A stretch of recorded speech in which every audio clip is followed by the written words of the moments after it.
From the heart of Dubai, where tomorrow is being built today, to the world. Welcome to the CTO Show with Mehmet. Here, we redefine technology and reimagine possibilities. With Mehmet, delve into the riveting realms of AI, cybersecurity, and digital technology. Experience the thrilling highs and lows of startups. Immerse yourself in the spirit of entrepreneurship and witness the future of business innovation being written in real time. Now, without further ado, let's tune in and explore the future. Hello and welcome back to a new episode of the CTO Show with Mehmet. I'm very pleased today to have with me Aviv with me on the show. Aviv, the way I like to do it is I keep it to my guests to introduce themselves, to give us a little bit about their background and what they do. So the floor is yours. Awesome. Thank you. And thanks for having me. So I come from a very geeky, hands-on background. I learned how to code when I was 9 years old, I think. And ever since, I've been enamored with computers and making them do what I want them to do, which during my high school was mainly hacking stuff because I thought if you if you really know and understand things, you have to learn exactly how they work and and then you know how to break them and how to fix them back. So I did all sorts of hacking stuff a teenage might do. And ever since then, my career was less about cyber and mainly about what really made me tick was delivering value. At some point early on, I stopped caring about specific technology and cared more about what the tech building actually does, which led me to do some freelance coding over the years, where I was like, in 1 year, I worked on like 13 different programming language, for example.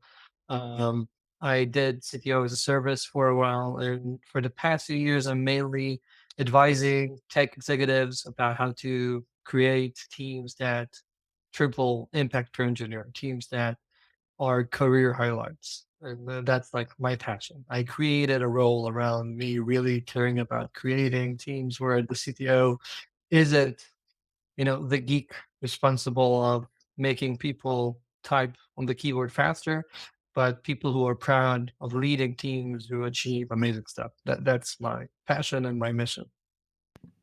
That's great to hear that, Aviv. And, when I was preparing, I've seen you have a very rich career also as well, and a lot of things to us to discuss. I want also to highlight that you have released also your second book, right? Am I correct? Yeah. Yeah, it S- came out a few months ago. Great. So there are a couple of things which, when I saw it attracted uh, my attention, honestly. And I think it's a debatable thing in tech, but from your side and from your experience, I want to hear from you, especially because you mentioned you work as a fractional CTO and you manage teams and you had to hire team also as well. So the place that I want to start is this concept that you have about the growth mindsets versus experience. If you can elaborate on the importance, of how it's better to Yeah. interview candidates with the grow mindset, and how much is this different from the hiring practices that mainly, as we know, they focus on experience, and which honestly, the experience thing, of course, it's important, but again, it's not nowadays the number one thing that you have to look at. So I want to understand this concept more from you, Avi. Yeah, sure. Um, so I think pretty much everyone listening right now knows how experience filtering works in interviews, right? You have a set years of experience that you want as one of the requirements on the job description. You you mainly look for people who are already senior or have been doing this for a while, et cetera, et cetera. And that's fine. I get that because the reason we do that is that it's an easy way to gain a bit more confidence in the decision to hire someone, which is a big decision anytime. Even if you're already hiring, employee number 100 or 1000, we still care about making the right decisions. And I get that. And it's fine to do that even for most of your employees. But I find that with a lot of companies, once you have a good basic team in place, you actually can gain so much from not just bringing in those experienced people, but by intentionally saying, I want to bring in some people who are still in the molding process. They haven't fixed their ways of operating yet. And these, it's a bit like consider a healthy investment portfolio. If you're not too risk crazy, what you're going to do is invest in a few solid things. So the majority of your portfolio is safe, which are the people who you have track records of seniority and experience, and that's fine. But also, you should also get some investments that are with a bigger risk, but also with great potential. And these are the unexperienced people or less experienced people I want to see more companies hiring and investing in them, helping them grow. And when we do that, for example, we look in the interviews for people who are not experienced, or maybe they have experience in one role and now this is the first time for them looking into something else. And I always look for the growth mindset, which is a concept of, not mine, something you can read or many books about. It's a psychology concept. It says that you want to see people who don't um, localize their issues, and don't think that if something, for example, failed, it's always going to fail. Like, did you do that? No, it failed, and I don't think that's a good idea. Growth mindset is about the opposite of those people who have that sort of innate optimism, and it doesn't have to be innate. You can learn it with time, but it's about, did you try something and what did you learn from it? And what we want to see to detect growth mindset is that when something failed, they don't say, yeah, I just can't do that, or that's impossible.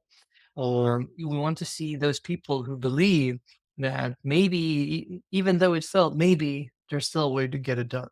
Or if there's something I haven't done yet, I can see how I can get there. So just for example, I might talk to someone who is an engineer and is looking to get into a different role or different type of role in their career. And I might ask them, for example, what do they think it would take to be a marketing manager at the company, even if they're not looking to get into marketing?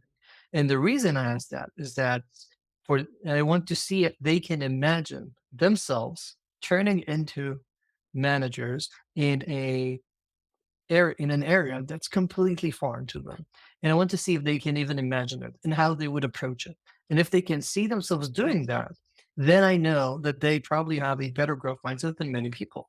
When I was younger, I used to think that, as a geek, I can do anything that's related to business. But I learned that pretty much anyone can learn to do anything. You might not be the best in the world at it, but I genuinely do believe that if we want, we can learn.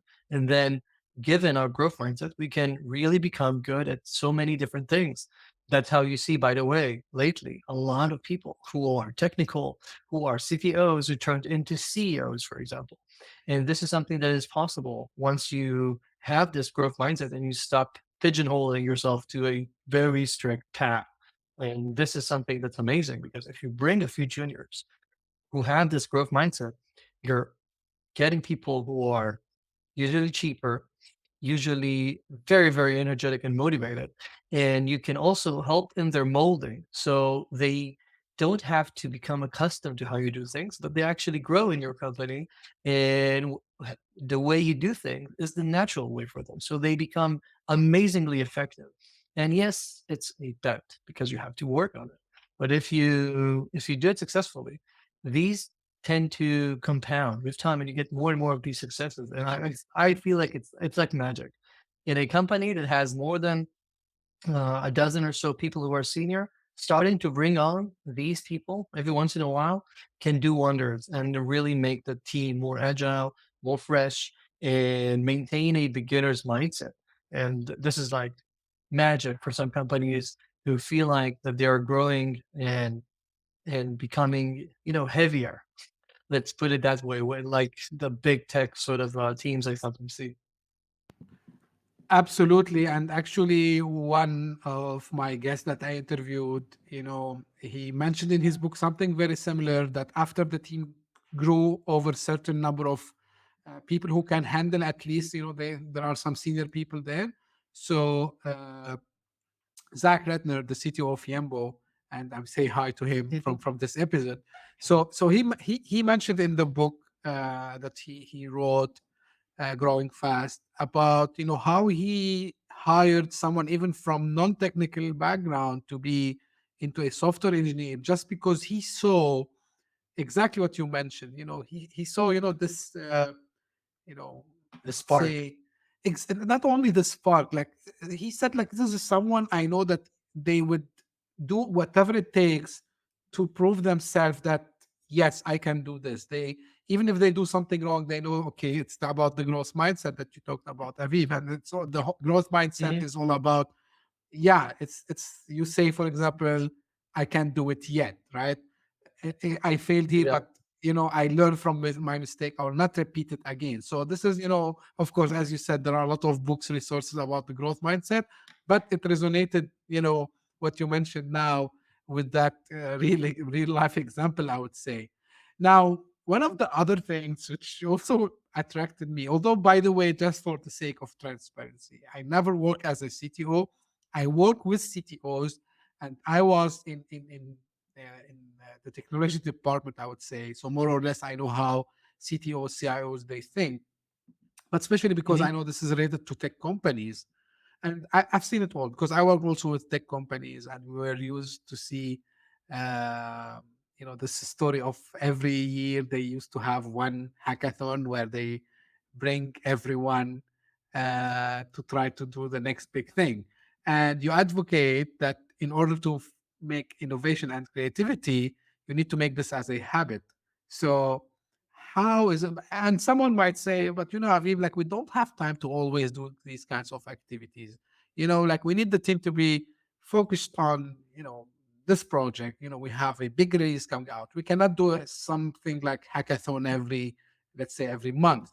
So what's your take on this? I'm very interested in knowing the answer. Yeah.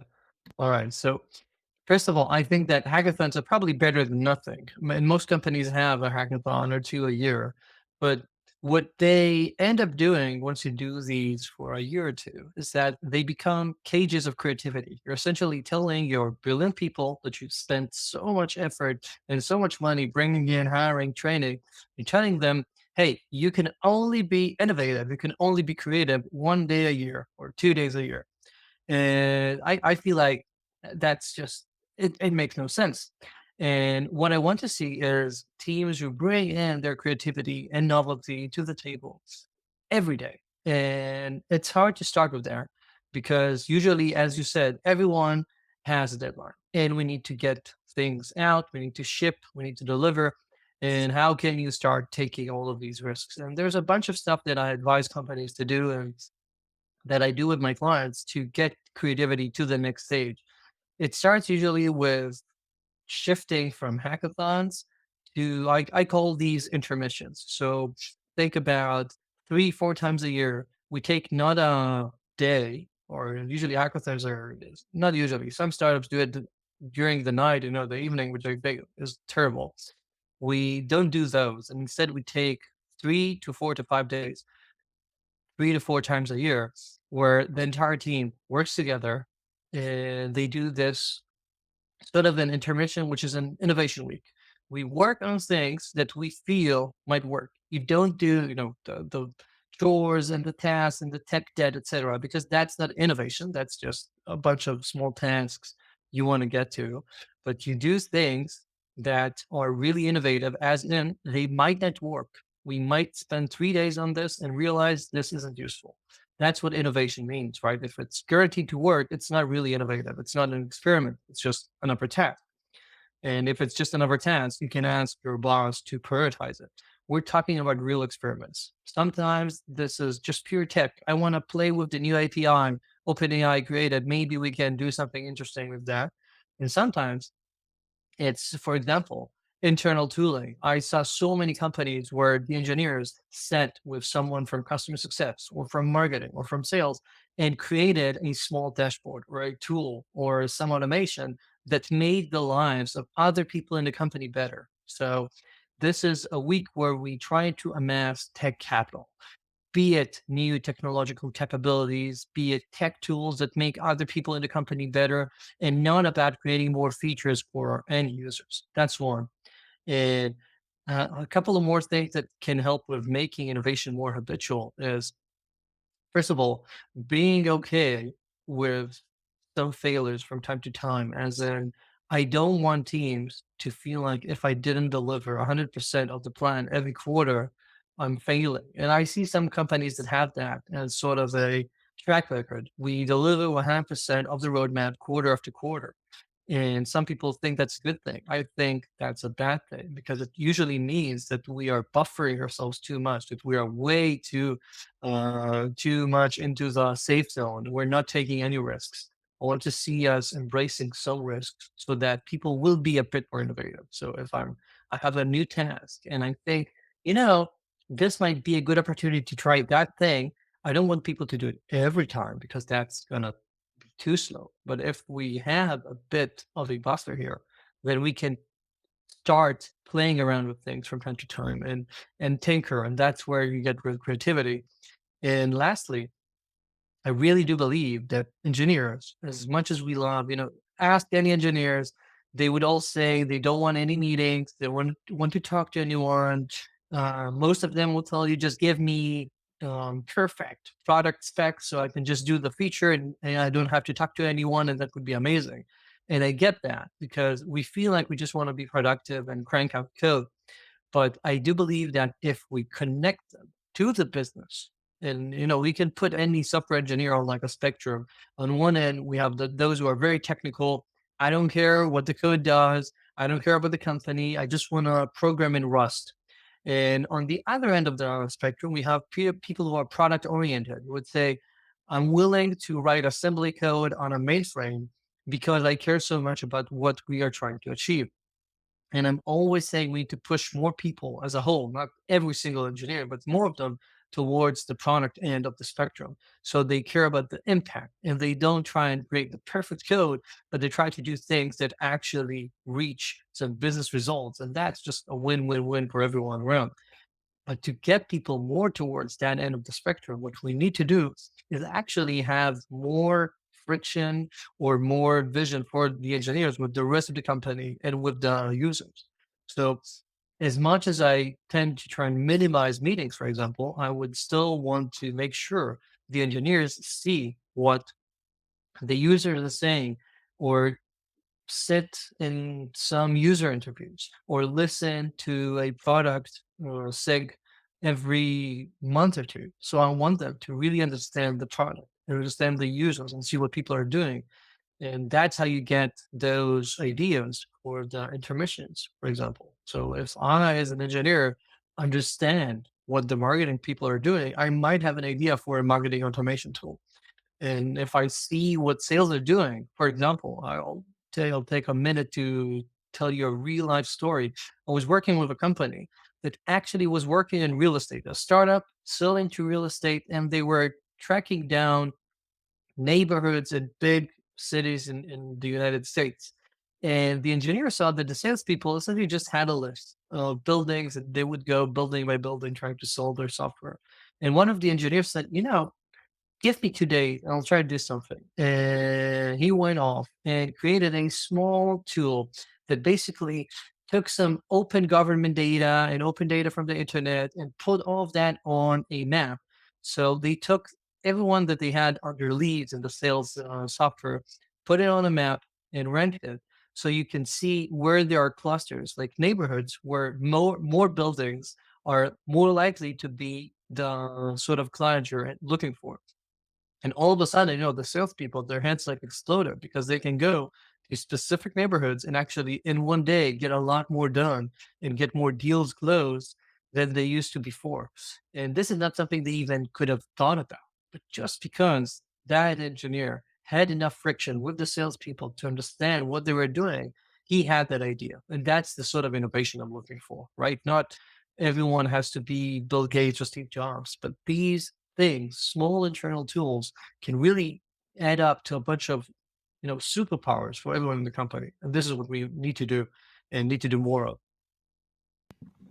That's great. But here's the question, Aviv, like, don't you think that leadership mentality need to change to because you might have someone on the team who's willing to do this, but if the leadership, you know, maybe some of them they are not convinced, so the voice of, you know, even the geeky one as we call them would not be heard.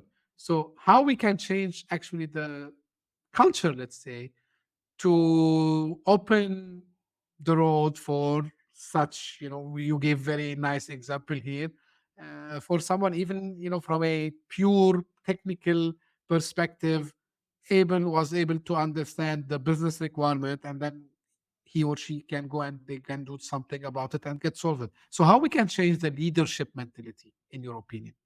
Mhm.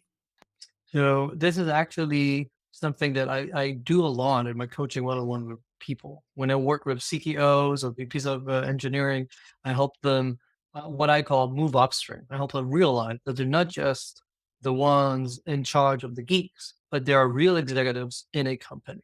And an executive has to understand the business, right? If you're a tech executive, usually you have the tech part really, really great, but the executive part, being an executive, is something that we need to learn. And that doesn't mean that you're just a glorified manager with a nice title. You have to genuinely become an executive, meaning moving upstream is making sure that you're in the room when there are discussions about the business, about the roadmap. You don't just wait to get the roadmap. Right now, we're speaking right now at the beginning of 2024. Some people are just going to be handed over the roadmap for 2024 and be told this is what you need to do. But a good executive is going to make sure that they are in the room as this roadmap is being formed. They help shape the strategy. And just by sitting in that room first, you're already going to learn a lot and pick up on the important stuff for the business.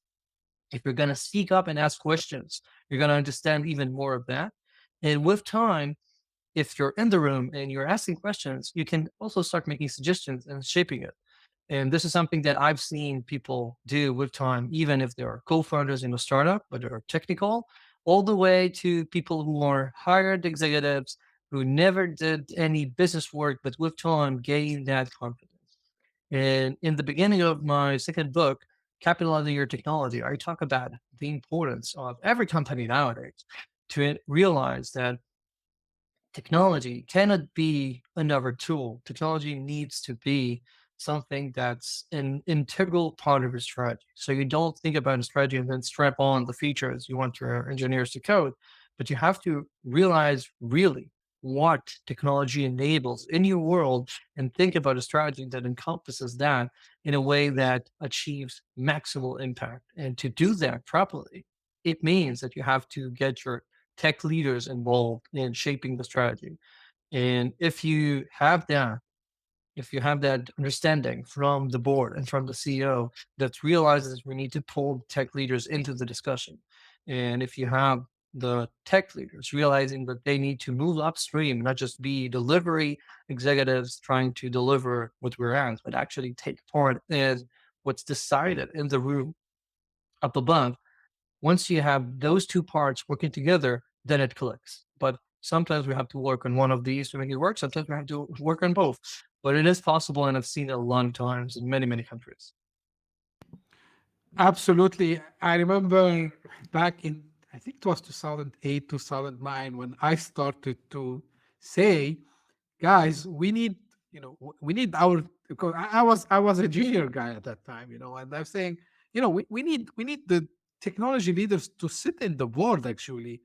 It's not the board that needs to come and say what we need, because you know they used to see technology as, especially I'm talking in general of course, as a cost center, right? So we know this, like, oh, Yeah. these, yeah, these are the guys who keep sending us the expensive bills. And I was saying, yeah, but we need to change this. Unfortunately, it took long time, and still a lot of work need to happen here. But yeah, And this is also maybe why it's important for also, but to be fair, I mean, to be fair, I think there is a small percentage, I would say, of the formula is on us as technical people, because, and it's something maybe by culture, maybe something, I don't know. Like the geeky guys, the techie guys, they don't understand business, or they don't want to learn about business. And I think this is a big miss. And if I can go back in time, I would go, and as a technologist, like I would go learn about sales, marketing, use cases, finance, because this would help me from a technology perspective actually to make better products and to make it more appealing to customers, I would say. So, I like this approach, honestly. So 100% on this. Now, Yeah. one of the things also you talked about in addition to this, and this is again, it's an interesting one. So you mentioned in the book the concept of scaling out rather than scaling up for profitable R&D growth. I want to understand more about this concept and how it's different from, like the strategies that typically advocated by venture capitalists, right? So we know, like, Yeah. when you about the growth, the mind goes to the investors. So I want to hear your opinion on that. Yeah, sure. So I think that up until like a year ago, when the zero interest rate policy stopped being a thing, most startups funded by venture capital essentially had one mode of operation. We take a bunch of money and we throw gobs and gobs of engineers at the problem. And essentially, half of the companies were in hypergrowth, and everyone had like 50% of their people just busy hiring more and more people.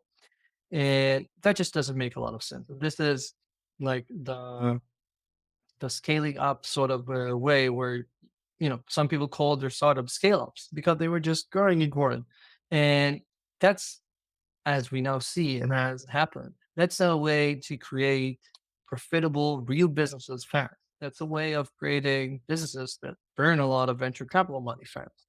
And it's also usually not how you get a lot of impact fast. Like, I have some examples that I love to think about. Like, WhatsApp, when they were sold to then Facebook, had about 13 engineers and over 100 million users. And this is think back to an age where you had to have two really native apps. You didn't have all the frameworks we have now. You didn't have AWS and all the cloud tools. And still they did that with about a dozen engineers. And the same, by the way, with Instagram, which had a similar number of engineers and tens of millions of users when they were acquired. Or even more recently, you look at Tesla and Elon Musk's operations and what he did right now. I don't think Elon Musk is a great manager in many respects, but one thing you gotta head to: the guy took Twitter from many thousands of engineers to less than 1,000, and the site is still running, right? And we're seeing new features. And I believe that this concept of just scaling up doesn't make sense. And contrast the dozen engineers working at WhatsApp and Instagram with tens of millions of users with the fact that nowadays any SaaS that does barely nothing, that has like a few database tables and some screens, has 20, 30, 40 engineers. And you're like, where's all the work going? And scaling out is the concept of, we realize that we want to work in smaller teams that are focused on business value. And we realize that the systems that we're building have to be systems that allow for profitable growth. So you can't have, if we try and make a graph of it, where as the business grows and the number of users grow, we have R&D grow in a way that's linear with it, because that means that you're always, assuming the business succeeds, you're always going to have to get more and more and more engineers in a rate that's not sustainable. What we want to do is create a system where R&D realizes that the most important thing for us is to ensure that if business really takes off, we are not the bottleneck. We never have to bring in 10 more engineers to make sure that the business can do what it needs to do. And then this is once you realize that we're not gonna scale up, but we're gonna scale out. We're gonna have this part of the system work really well, and then engineers are gonna move out and work on another part of it. Once you have that mindset, you build systems differently. You don't have the assumptions that we're always going to have a bunch of engineers to take care of this or that. You build systems that are more robust and that actually enable the business side of the company to be free of these sorts of stuff. So literally earlier today, I was talking to a CEO who told me, yeah, we're closing 7-figure deals, but all my team is just sucked into working on scale for all 2024, right, the way it seems right now. And I told them precisely this: you have to find a way to disconnect the number of engineers you have and the amount of work you have to put in with the scale of the business, because they need to realize we need to fix this at least for the next order of magnitude of growth, and then be able to work on new stuff. You can't constantly be like, building another step as the business is growing. That's what you do maybe during the first year or so of a startup, but not when you're creating a real solid business that's growing. Absolutely. I was on a call last year. Um, it was a VC pitch call, right? And Mhm. the question came, and some people they don't believe that you can sometimes do more with less. Uh, always Exactly. there's a misconception, I would say, that in order to make something really big, you need to have these big teams and all the skill sets that you can do it. Yeah, I believe once you become a big giant, maybe like, I don't know, just to mention names only, like Google, Meta, uh, you know the others, Microsoft. Yeah, maybe I think it would make sense, to have this large scale, as we call it, Mhm. R&D. But when you are a small startup, I believe you need also to think about how you spend your money, and you don't want to spend the money also in the wrong direction. And unfortunately, I've seen this couple of times where companies, they go, as you said, especially we saw it in before the pandemic and during the pandemic, when they start to hire a lot of people, putting them on some features, and then all of a sudden discovered we don't need that. And the story of Twitter, which is now called X, people thought literally, Mhm. and I was watching, oh, the site will stop, the app will stop. Helen is firing every single senior engineer there, so no one will be able to take care. There's no site reliability engineers, nothing. And at the end, still the platform, till the moment we are recording this episode, it's still working up and running, and they are shipping, I think. Precisely. Yeah, I think they are shipping every 2 weeks some new features or so. So they have big ambitions. Now, Yeah.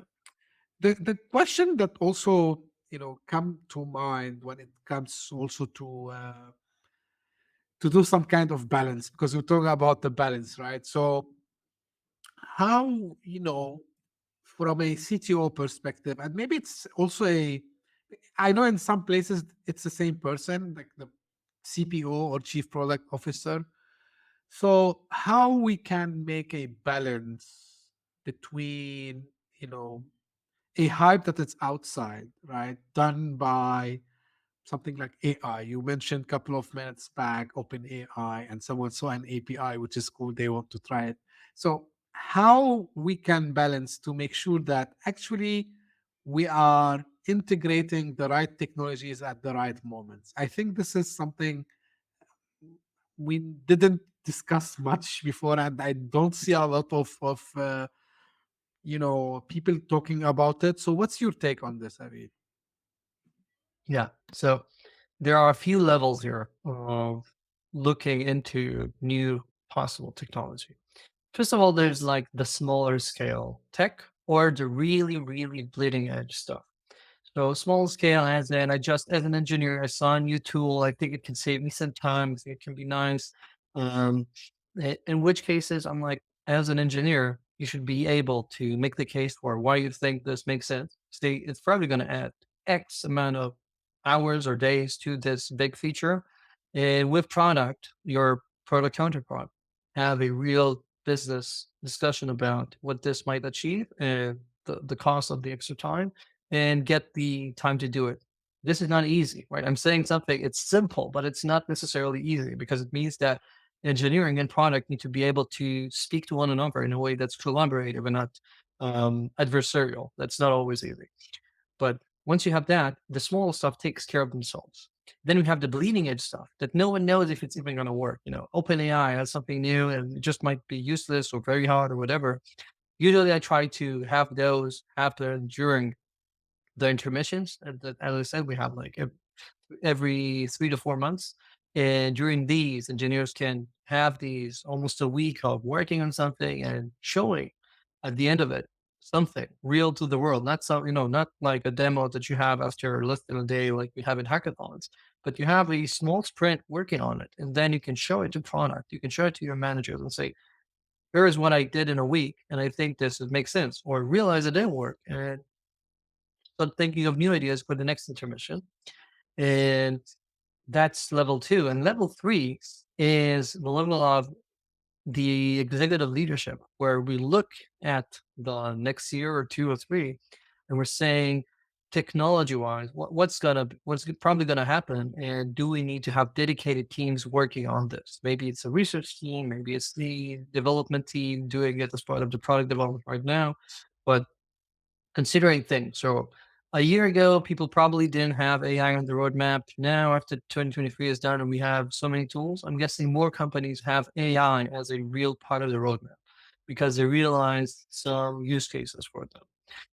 Another example would be, because I have clients in crypto, that there are different regulations that are probably coming up in crypto over the next year, and if that's the case, start thinking right now as a company, what do we need to do technology-wise right now so that when those regulatory changes happen, we're ready. We don't stop working for 3 months, but we actually have a solution ready.